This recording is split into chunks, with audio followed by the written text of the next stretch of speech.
I moved to the Philippines in 2019 and well, I hated the first 2 years of my life here. Now I know that may sound a bit extreme, but the reason this was the case is because of two things. Number one, I didn't have an open mind, and two, there was a seemingly endless amount of things I had to force myself to adjust to. That being said, in this video, I spare no details on not only what I had to get used to moving to the Philippines, but what you inevitably will too. So, enough talk, let's get into the nitty-gritty. The first thing that you'll have to get used to in the Philippines is items constantly being unavailable. The amount of times I've heard, "Sorry ma'am sir, cannot avail," is more than I can count on my hand.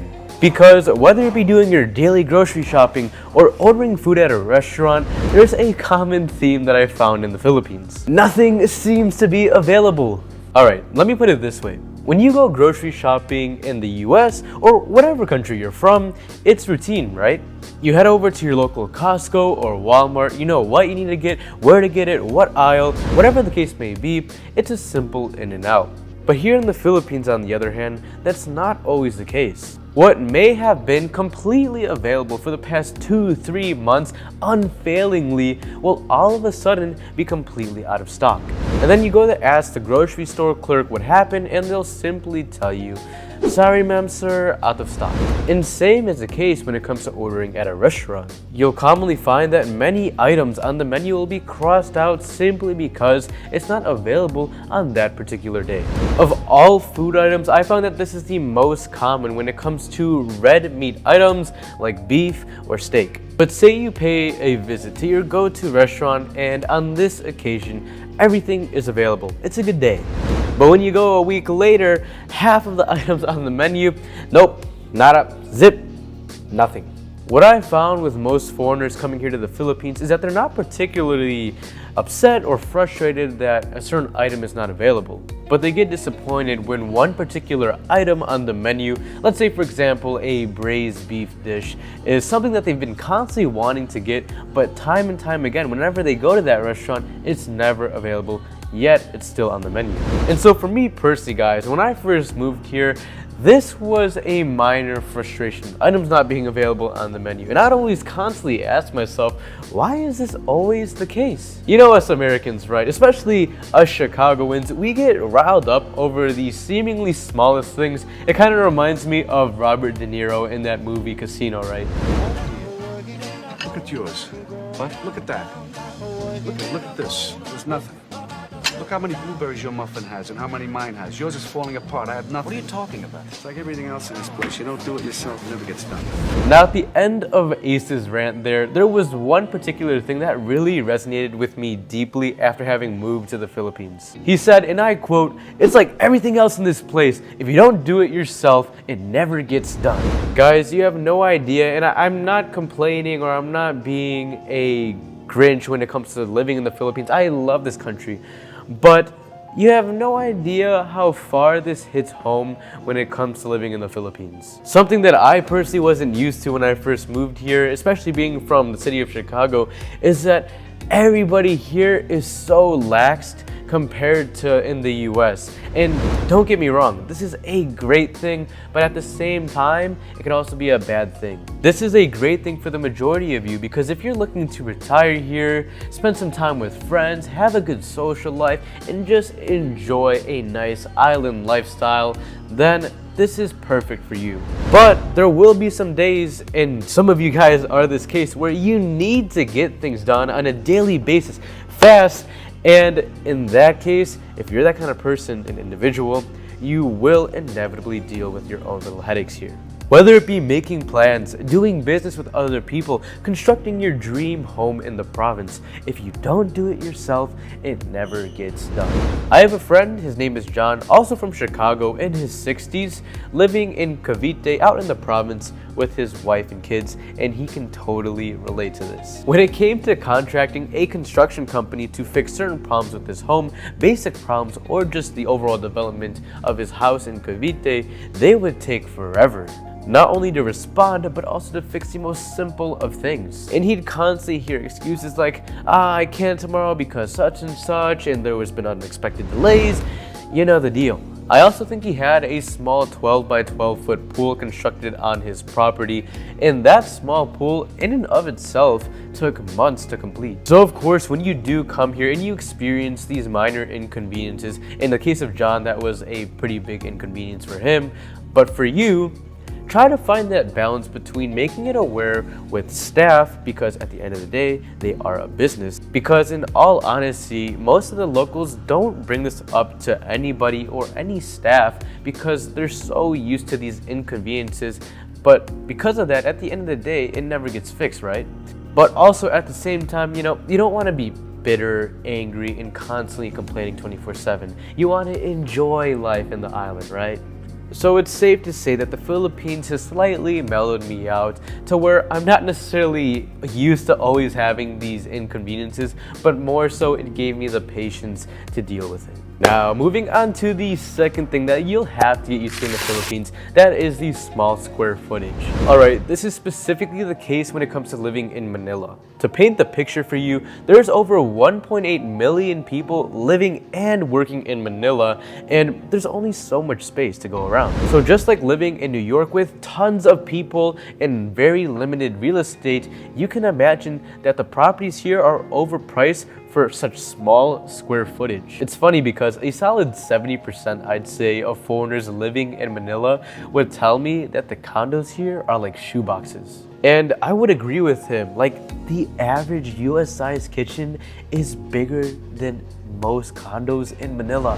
And I think being from the US, we're of course just so used to and privileged to have a lot of space. Growing up in Illinois, we had a 2,000 plus square foot home with an acre of land in the backyard and a lake, and at the time it was under $100,000. But here in the Philippines, it's very normal to live in 300 to 400 square foot homes. And I could already hear the comments, "Oh, Evan, how privileged you are to speak such buffoonery." Guys, when I'm talking 400 square foot homes, this is literally what the middle to upper middle class live in the Philippines within the decent cities. And the reason why is because most people here are just so used to living in tight living quarters. And honestly, we don't have a choice. If you want to get a decent and quality 2,000 plus square foot condo or apartment with a lot of space, that's gonna cost you up in the hundreds of thousands of dollars to get here. The third thing that you'll have to get used to living in the Philippines is the slow-paced lifestyle. What do I mean by this? Everything in the Philippines will move a bit slower, well, a lot slower than what you're used to. All of my fellow expats and balikbayans will know what I'm talking about when it comes to checking out at the cashier. 80% of the cashier clerks here, when it comes to scanning items, is so slow. It's like beep, beep. Like it's heartbreak. It's mind-boggling to see how slow it is sometimes. And then you just feel the strongest urge to say, "Come on, let me help you with it." Beep, beep, beep, beep, doing it at a faster pace. Or even when it comes to walking, I don't know about you Californians, but New Yorkers and Chicagoans are fast walkers by nature. We're constantly on the go, things to do, places to be.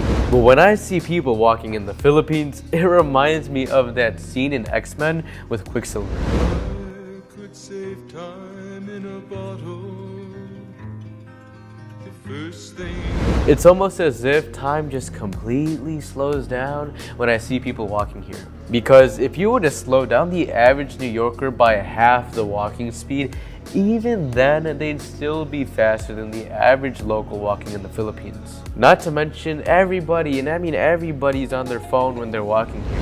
And don't get me wrong, I know it may come off as such, but I'm really not complaining about these little things of how fast people walk here. It's just an observation. The only minor issue that I encounter on a daily basis is when people are standing right in front of the escalator or right in front of the doorway when other people have to get through. Another field that we find the Philippines is much slower in is in terms of business. The way business is done in the US versus the Philippines, it's night and day. Obviously, the US is a very capitalistic society that moves very, very fast, so most Americans have that urgency factor. On the contrary, here in the Philippines, I found that most Filipinos lack urgency when it comes to doing business. What confuses me is that I've come across a lot of people here that complain about not ever having enough money, but at the same time, they take hours to respond to their clients, they take days to book meetings, and they don't even respond to customer support. But in the US, when it comes to doing business, of course, things are done within minutes. Hey, let's talk about how we can develop our sales funnel. Are you available tomorrow?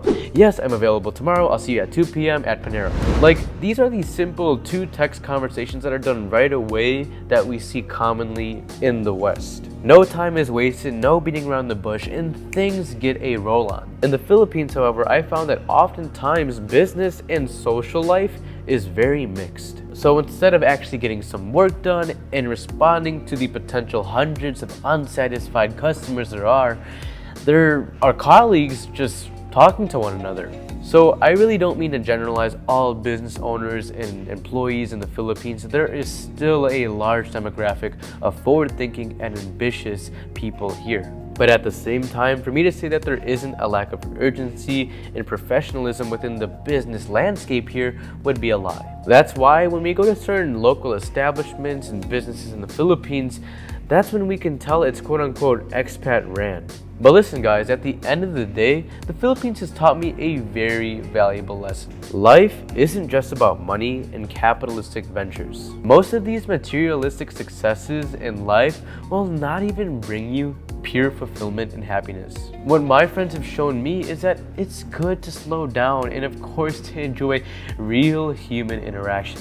We can find joys in the simple things in life, like time with your relatives and family, a simple sit-down meal, or being out in nature. And for those who think otherwise, tell that to the countless Filipinos who have an intimate relationship with Jesus, who practically have nothing and are happier, more fulfilled, and more content than seven-figure CEOs. The fourth thing that you'll have to get used to in the Philippines is the social and economic gap. It's very sad to say that there's such a humongous disparity between the rich and the poor in the Philippines. And after having lived here for the past 4 years, I can say that the Philippines is a definition of a society of the haves and have-nots. Just as you can find barefoot children begging for food on the streets of the city, a couple blocks down, you'll also find a wealthy business owner who's drinking a Starbucks that costs more than a day's wages. I hate to say it, but in America, there is quite a few homeless individuals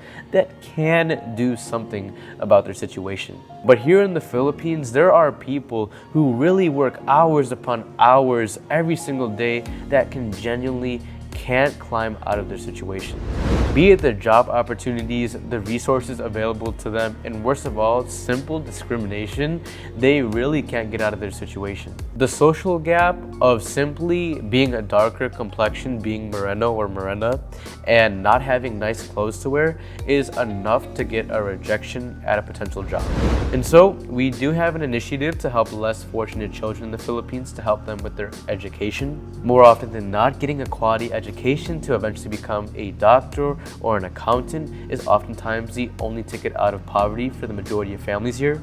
So if you'd like to support our cause, you can find the link down below where 100% of the proceeds goes to the impoverished youth of the Philippines. Moving on to the fifth thing that you'll have to get used to in the Philippines, which, although minor, is something that's never talked about. That is the bathroom situation. One small culture shock that I experienced when I first moved here is how common it is for the toilet and the shower to be in the same area or vicinity. So basically, the same place where you're doing your business is the same place where you'd be taking a shower. And my initial thoughts was when I saw this was, wait a minute, wouldn't your feet get wet whenever you go to use the bathroom to do your business? And yes, that's exactly what happens in these wet style bathrooms. They're often constructed because of lack of space or just for efficiency's sake. And another thing is the shower situation. Most bathrooms in the Philippines use a big bucket of water to store the water, and Filipinos use a small bucket, also called a tabo, to pour the water over themselves. And while most of us are used to using a shower head, this is how the majority of Filipinos shower, using a tabo to pour the water over themselves. One reason is because water often shuts down at a specific time in certain developments in the Philippines, and two, it's just good to conserve water. In addition to that, if it rains, they can simply put their bucket of water outside to get more water. More than that, we should also talk about the toilet situation in the Philippines. Most toilets in the province are very low to the ground, so you really have to squat to use the bathroom. And typically, there's no handle or knob on the toilet for you to press down and flush. Instead, what you would do is you take that tabo or the small bucket of water and you'd pour it down the toilet, and that's how you'd flush. And finally, what all foreigners dread about the Philippines, that is no toilet paper. Most restrooms in the Philippines don't store toilet paper, which may bring you to ask, how do they clean themselves then? Well, once again, here comes your handy dandy tabo where you would fill it with water, pour it on your behind, and scrub away.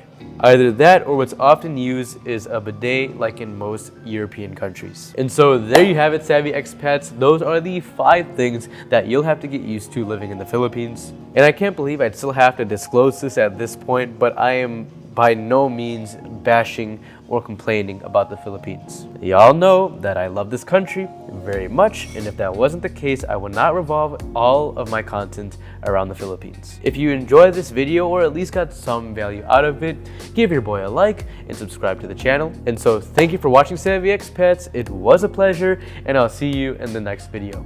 God bless.